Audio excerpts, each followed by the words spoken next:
The time is now for Nigeria particularly to rise to the occasion. 1 in every 5 black men in the world is Nigeria. Don't let us down. Is it not the truth that in this country they took away the government of Nnamdi Azikiwe and Abubakar Tafawa Balewa in 1967? The more things change, the more they remain the same.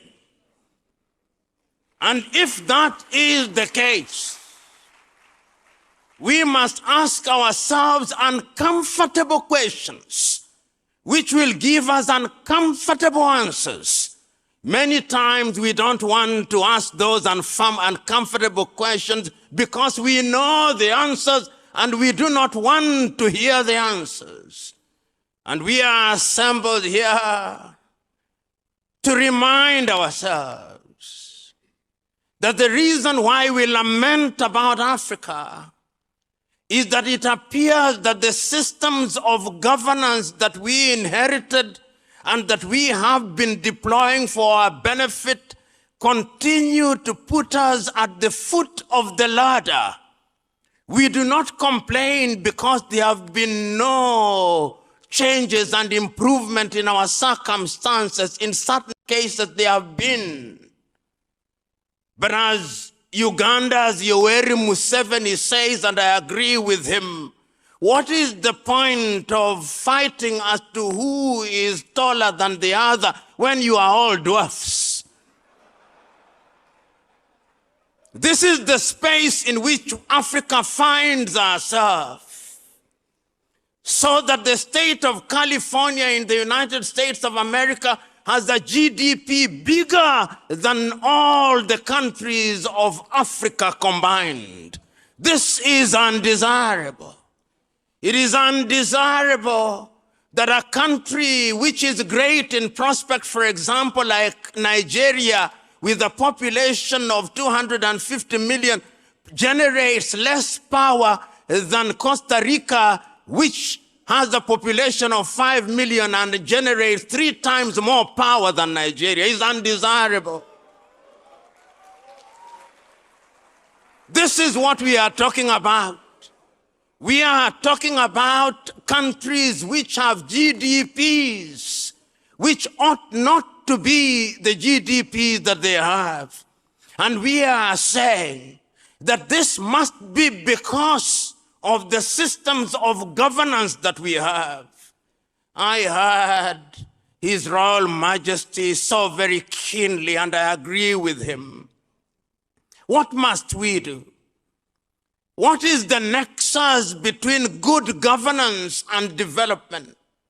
And what is development? I remember Julius Kambarage Nyerere saying in 1966 that when they come and tell us that development are roads and airports, we agree with them. But that is not the end of development. The beginning and the end of development is human resources, Mwalimu said. Mwalimu said, and I agree with him, you can build roads and destroy roads. You can build airports and rebuild airports. But when you build human beings intergenerationally, the airports that you destroy come out of their minds. So we must also redefine what development is. We have seen countries where edifices were christened to constitute development, and they were destroyed in the twinkling of an eye. But the human spirit is resilient and is constantly seeking liberation. The human spirit is constantly yearning for something to fulfill it. And that something is what sometimes we refer to as the social contract. That no man or no group of men who have arrogated to themselves the monopoly of knowledge and wisdom must never ever assume that they are God's gift to man, to govern and rule them as they will. That is the duty of men willingly to surrender their will to men that they may govern them. So the next thing that we must interrogate in Africa is who is the leader? Because we have too many individuals in Africa occupying offices who are not leaders, they are merely misleaders.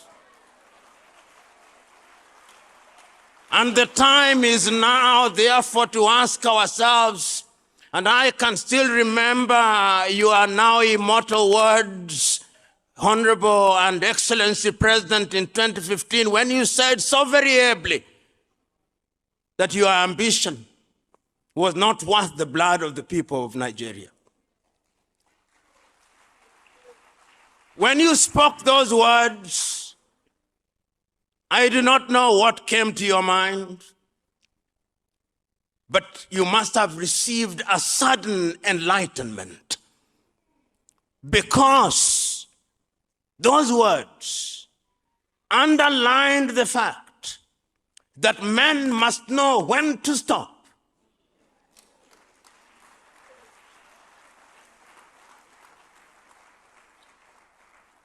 and the appropriate time you stopped.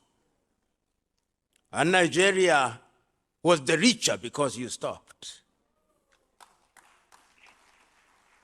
We live in a continent today where every election is a harbinger for chaos. But you said, let it go. We have a saying in Kiswahili, asiyetaka kushindwa si mshindani. He who does not want to be defeated is not a contestant. Today, when we talk about leadership, we are talking about people to recognize that it's not a cutthroat competition. Unfortunately, in Africa, leadership and the quest for it is a cutthroat competition where throats are actually cut. So we must also, in addition to define democracy and governance and leadership, ask ourselves, who is a leader? You know, many years ago as a young man, I watched a movie, which movie has stuck in my mind. It was in 1982. And I went to the theaters and I went with a notebook. And the movie was Gandhi by Sir Richard Attenborough. And at that time, Mahatma Gandhi, or Mohandas Karamchand Gandhi, had been invited back from South Africa by one of the great Indian nationalists, Professor Gokhale. And when he was invited to speak, this is what he said: I have nothing to say, but today, as I see you here, the people who are assembled here are businessmen and lawyers from Delhi. You are pretending to speak to India and for India. This is not India. India is out there in the villages, in the hamlets. This is not Nigeria. Nigeria is out there in the municipalities. This is not Africa. Africa is out there in Bangui, in Nouakchott, in Khartoum where they are fighting, in Hirdar. Africa is out there in Niamey. Africa is out there in Ouagadougou. Africa is out there in Bamako, in the slums of Bamako. When we speak here in English, do we reach them? When we speak in French, do we reach them? When we speak in Portuguese, do we reach them? What is the Yoruba word for democracy? What is the Ijo word for democracy? What is the Ibibio word for democracy? What is the Igbo word for democracy? Give me that word. When you give me that word, then we are beginning a conversation. Because that conversation is the conversation that is going to tell us how we have a symbiotic relationship between democracy and the thing that we call development. You know, this mother continent, this continent that remains in the stage in which it remains, is a continent that continues to suffer even because of external factors, but we have blamed the others for too long. We must begin to blame ourselves. Oh, we have blamed the British, and they deserve to be blamed. When we belong to the Commonwealth and we call our ambassadors, high commissioners, we deserve to blame them, because our political true north appears to be the United Kingdom. That's where, when we have our presidents and they want to contest elections in Africa, they go to Chatham so that their masters can listen to them and say, it's okay.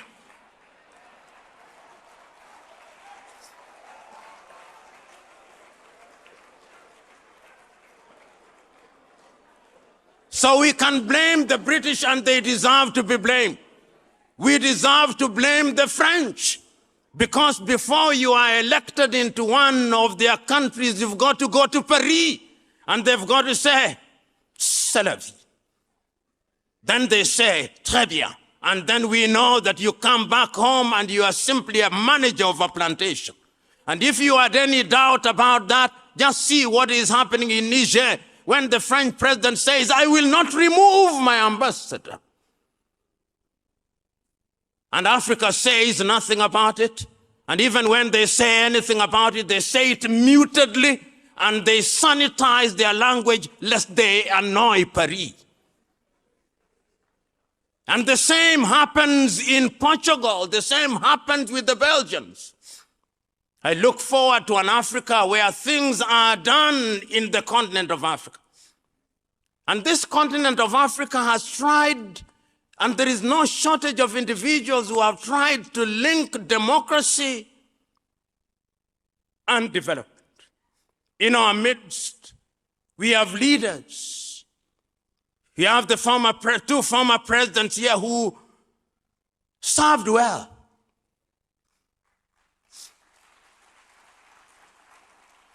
I've said this before. No matter how good a dancer you are, you must know when to leave the stage. There are too many dancers in Africa who think I'm the only dancer in town. And until God calls me, I'm not leaving the stage. Such dancers will be removed by men. And that is how I explained the coup d'etats that are coming here. In 1964, talking about the military interventions in civilian government, this is what Kwame Nkrumah said. The military have no business interfering with civilian governments. But if civilian governments misbehave, it may become necessary for a short period to disrupt their agenda so that they can midwife a new dispensation.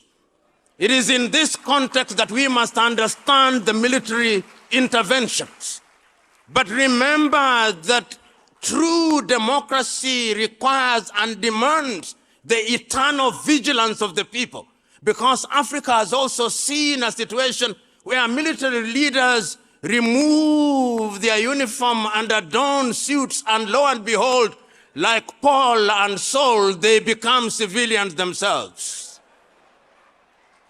And therefore, it is important, even as we celebrate these military coups, to remind ourselves that they are merely midwives. And midwives are neither the father, nor the mother, nor the child. Their duty is to ensure that all the three are happy. And we, the population, must be eternally vigilant. And that is why, therefore, when we talk about democracy, we must ask ourselves, what are we doing wrong? And we must also ask the question, are coup d'etats only mounted by men and women in uniform? No. I've seen coups mounted by judiciaries in Africa. I've seen coups being mounted by the political class in Africa. When people engage in sophistry in interpreting constitution, those are also coup d'etats. And I would want us, therefore, as we talk about strengthening democracy, we must also talk about strengthening institutions. Whether it is in Kenya, whether it is in Zimbabwe, whether it is in Nigeria, whether it is in Ghana, we must have a culture of respecting institutions. Sometimes in Africa, we behave as if institutions work on their own motion. No. Institutions are as strong as the men and women who occupy them. If you have wrong men and wrong women in office, no matter how strong the institution you claim to be strong, it will not perform, because the history of nature is one: garbage in, garbage out. And if that is the case, therefore, we who are gathered here and talking about governance, this is serious business. What we are talking about here is serious business. I want you to look at Africa now with me. In Sudan, in Khartoum, because of bad governance and absence of democracy, no schooling going on in Khartoum. If you are a university professor, no university to lecture at. There is no agriculture going on there. There are no health services going on there in Khartoum. The things that they built, they are destroying. It will take generations to rebuild Sudan. We are talking about development. In the health sector, all the children that ought to have been vaccinated will not be vaccinated, which means that all the disease that we had conquered will come back again, so that the health burden will be that heavy. No food is being planted, so that we'll once again be importing rice and wheat from Ukraine, which is at war. Look at the Sahel now. Mali is de facto divided into two, no agriculture going on. So that you will be importing chicken from Brazil, chicken. No agriculture. I'm talking about development, brothers and sisters. If we are sick because there is no research going on in our universities, no research. We receive medicine from India, from China, and we take the medicine by faith because we do not know what they contain. Our bureaus of standardization have no standards for these things. And if you doubt me, only recently we had syrup imported from India. How many children did it kill in the Gambia? We have no standardization. So we are talking about serious business in Africa. Go to the Democratic Republic of Congo, the eastern part of it, over 120 armed groups. The busiest airspace in the continent of Africa. The rest of the world is taking our resources. There is a new scramble for Africa. Today, Africa is a theater for other worlds. If the British have gone and they have not gone, if the French have gone and they have not gone, if the Portuguese have gone and they have not gone, if the Belgians have gone and they have not gone, Chinese are also here.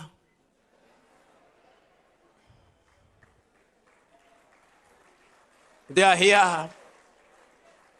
Building roads, building stadia. The Turks are here. The Qataris are here. The Russians are here.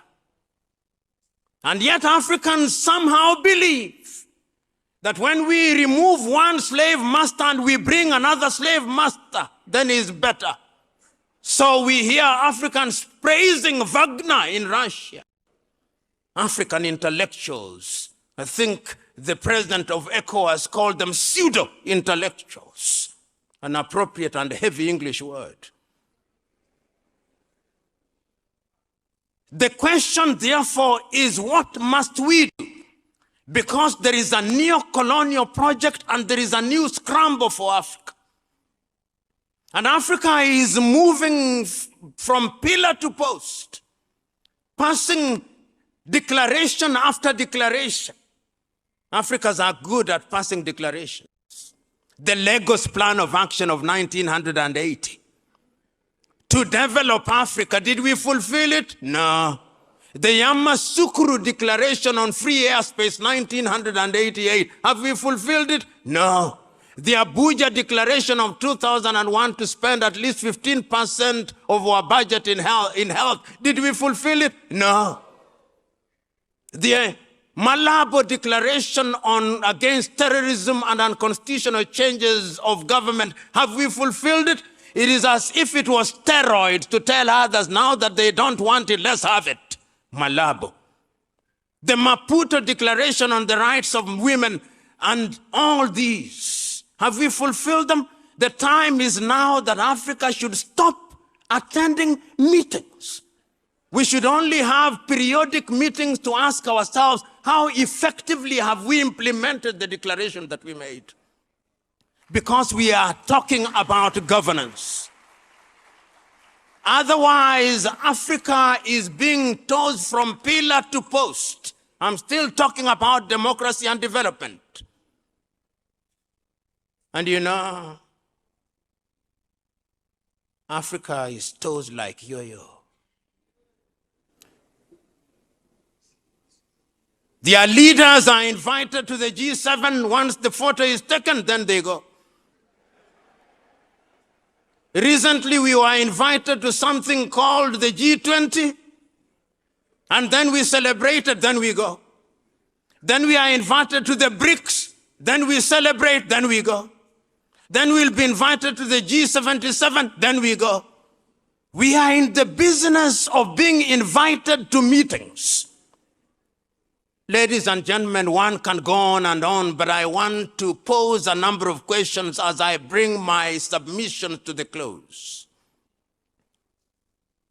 This continent of Africa, this continent that is divided into 54 countries, is it not the time now that we must examine what constitutes democracy? Is there something in our traditional governance systems that we can take and help how we govern? Is there something like that? This is a question that I want us to consider. Is there a possibility that the elections we hold, that we do not understand, are the actual disruptors of our democracy in Africa? That we spend so much time in them, and that the only thing that lacks in African government is actually trust? Do we trust each other in Africa? I want to pose, where does Nigeria print her ballots? Is it in Nigeria? The answer is no. Does Kenya print her ballots in Kenya? No. Does Zimbabwe print her ballots in Zimbabwe? No. This is part of the problem. Trust. The third thing that we ask ourselves, do we prepare our leaders or young people to take over leadership in an environment that is understood by the population?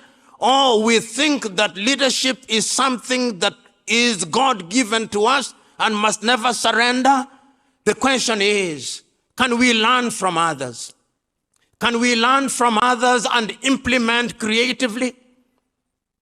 The fourth thing that we must ask ourselves, what can we do to create an environment where our resources are deployed in a manner that is understood by the society? These are the questions that I think ought to be alive in our minds. And I want to conclude with this. In 1997, the 6th day of March, the president of Tanzania, Mwalimu Kambarage Nyerere, was invited as a guest of honor on the occasion of the 40th anniversary of Ghana's independence, and this is what he said. He said, several years ago, Kwame Nkrumah told us to unite. We refused to unite. We did not want unity because we thought that unity would solve all our problems. No. But we knew that if we are united, then the world will begin to respect us. because the world does not recognize our Tanzanian-ness or Ghanaian-ness or Nigerian-ness. The world only sees us as Africans.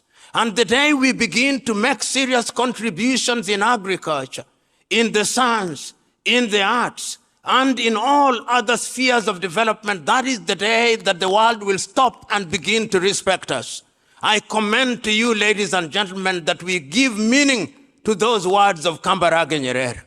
He went on, that our generation had a divine duty to liberate the continent of Africa from the yoke of colonialism.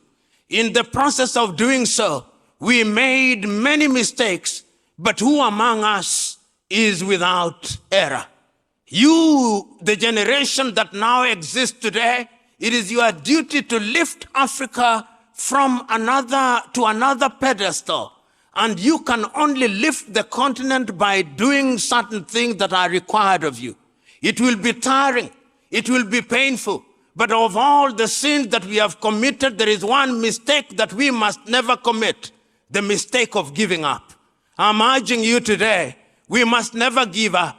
And I see Africa today, we have tried many things, Africa Agenda 2063, Africa Continental Free Trade Area.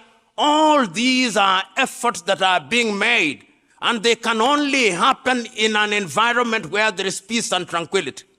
We promised ourselves that we would silence the guns in the year 2020. The guns are louder now. So as we are committing ourselves to this reality, I'm submitting to us that the continent of Africa has the ability, we have the human resource, which is the greatest of all resources. We have the natural resources, which can be harnessed through natural resources. We have men and women who can govern us. We have young men and women who are impatient. And if we are not very careful, this continent, which is great in prospect, will not realize our potential. The time is now. The time, therefore, is now. You leaders who are here, when you are seeking office, seek office that you may be servant leaders. The time is now. Those young men who are here who allow themselves to be used as cannon fodder by individuals who seek public office on the basis of ill-gotten wealth, the time is now to reject their money. The time is now for Africans, wherever they are, to remember that development will never come unless we have good governance. The time is now that African institutions must not receive instructions from institutions outside of the continent. The time is now that we Africans must exercise the ghost of low self-esteem. The time is now that we Africans must not think that we are only good when we receive a seal of approval from heads of states of other countries. The time is now for Nigeria particularly to rise to the occasion. 1 in every 5 black men in the world is Nigeria. Don't let us down. Rise up and lead the continent. God bless you.